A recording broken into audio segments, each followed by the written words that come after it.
Une des clés très importantes pour réussir votre objectif, c'est d'obtenir votre pic de forme pile quand vous le souhaitez. C'est-à-dire quand vous serez au maximum de vos possibilités le jour J pour performer. Et ça peut tout changer comme on va le voir. Prenons par exemple Mathieu Van Der Poel sur la période des classiques au printemps, Tournée Flandre, Paris-Roubaix, il a explosé la concurrence. Il a donc géré ses entraînements pour être dans son pic de forme à cette période. Toutes les semaines précédentes et les courses auxquelles il a participé avaient pour but de préparer son pic de forme sur ces quelques jours de course.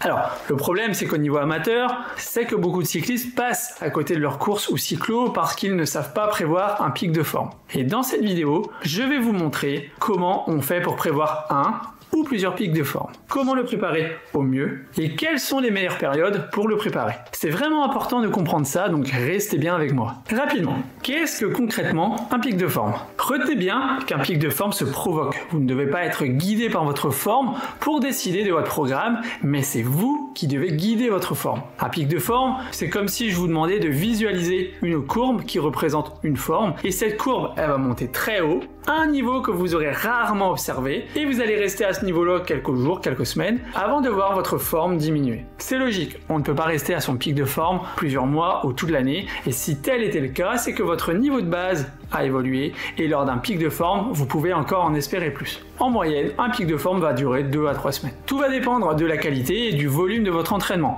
et vous pourrez placer 2, 3, 4 pics de forme au cours de la saison. Bon, au-delà de les placer sur un calendrier, il faudra les préparer aussi ces pics. Rentrons dans le vif du sujet. Comment préparer un pic de forme? Pour atteindre un pic de forme, il faut sortir de votre routine habituelle. Si vous vous entraînez de la même façon semaine après semaine, votre progression sera très lente et il est peu probable qu'elle aboutisse à un réel pic de forme. Ça risque d'être un processus long et peu efficace. Pour un pic de forme solide, prévoyez un cycle entre 12 et 16 semaines de travail répartis en 4 blocs de 4 semaines. Chaque bloc correspond à 3 semaines d'entraînement intense et 1 semaine de récupération active. Par exemple, vous pourriez structurer ainsi 4 semaines de travail de force-vélocité, 4 semaines de seuil, 4 semaines de PMA, 4 semaines de lactique. Le contenu de ce cycle doit être adapté à vos objectifs. Si vous préparez un pic de forme pour une épreuve en montagne, il est préférable de terminer par des blocs plus spécifiques à l'effort plutôt que par du travail lactique. Avant de continuer, j'ai 2 choses à vous dire. La première, c'est que je vous ai préparé un PDF récapitulatif avec les 6 étapes pour atteindre votre pic de forme. C'est le premier lien dans la description,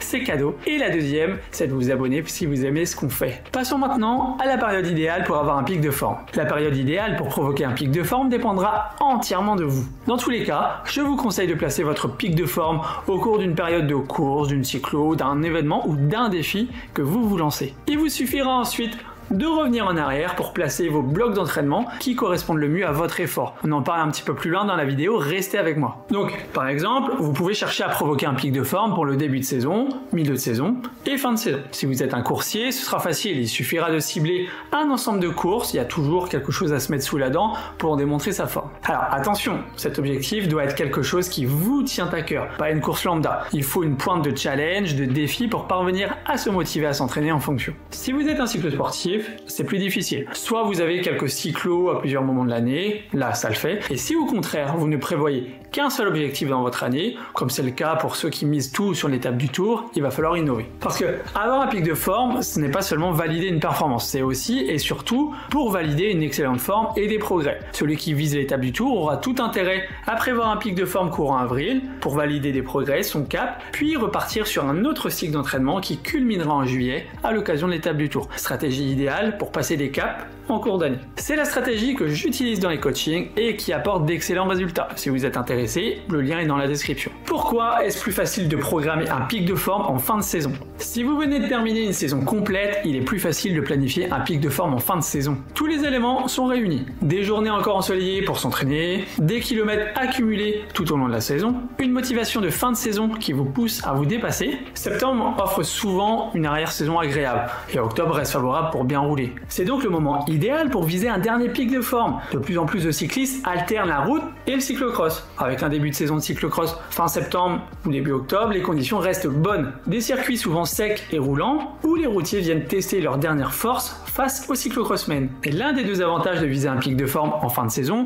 par rapport au début, c'est le solide bagage physique que vous aurez déjà acquis. Plus besoin de longues séances d'endurance ou de travail foncier, ça c'est déjà fait. Alors autrefois on disait qu'il fallait faire 1000 km petit plateau avant de passer au grand plateau. Certains cyclistes affirment encore qu'il leur faut 4000 km avant de pouvoir gagner. En fin de saison, tous ces ingrédients sont là pour vous permettre de viser un dernier pic de forme et de clôturer votre saison en beauté. Alors pour y arriver, deux options. La première option, c'est comme ouvrir un frigo et mélanger tout ce qu'il reste. Concrètement, vous enchaînez beaucoup d'endurance pendant 2 à 3 semaines, vous ajoutez une bonne dose d'intensité, puis vous allégez la charge pendant une semaine pour surcompenser. Vous aurez tout donné, mais après ce pic de forme, vous n'aurez plus grand chose à tirer. Et mentalement, vous serez épuisé par votre saison et physiquement, eh bien, il sera temps de ralentir parce que ces efforts de fin de saison auront laissé des traces. Vos capacités de récupération sont déjà bien entamées à ce stade de l'année, donc il sera crucial de bien récupérer après. L'autre option consiste à y aller de manière plus réfléchie. Un bon bloc de PMA, voire de travail lactique, avec une touche d'endurance pour ajouter de la charge d'entraînement, cette méthode vous garantit un pic de forme et probablement mieux adapté à vos objectifs. Vous pousserez votre corps jusqu'à ses dernières réserves d'énergie de façon plus ciblée. Par exemple, si vous préparez une course de fin d'année, un contre-la-montre par équipe, un bloc de 4 semaines de PMA sera très bénéfique. Si vous visez une épreuve comme les Bosses du 13 ou une cyclo-sportive vallonnée, un bloc de travail au seuil sera un meilleur choix. Mentalement, bien que l'année a été intense, vous pouvez encore tenir pendant 4 semaines à haute charge d'entraînement, motivé par l'objectif final, donc profitez-en. Et après un pic de forme, que devez-vous faire? L'étape suivante consiste à réduire progressivement l'intensité de vos entraînements. Si vous avez encore la motivation et que la météo est clémente, prolongez la saison et profitez-en. Les conditions difficiles arriveront bien assez tôt, probablement dès novembre. L'avantage principal de ces prolongements est que vous avez pu vous entraîner efficacement jusqu'à la fin de saison, ce qui sera bénéfique pour la prochaine. Prenez le vélo quand vous voulez, votre forme elle est installée, elle va durer quelques semaines et vous pourrez profiter de celle-ci même en roulant moins. Tous les kilomètres et intensités réalisées en fin de saison seront un solide socle pour profiter des dernières sorties de la belle saison. Il y a quelques années, je me rappelle, Jérôme Cousin s'était fait un road trip de 700 km jusqu'au Portugal, surfant sur sa forme. Donc, ma conclusion,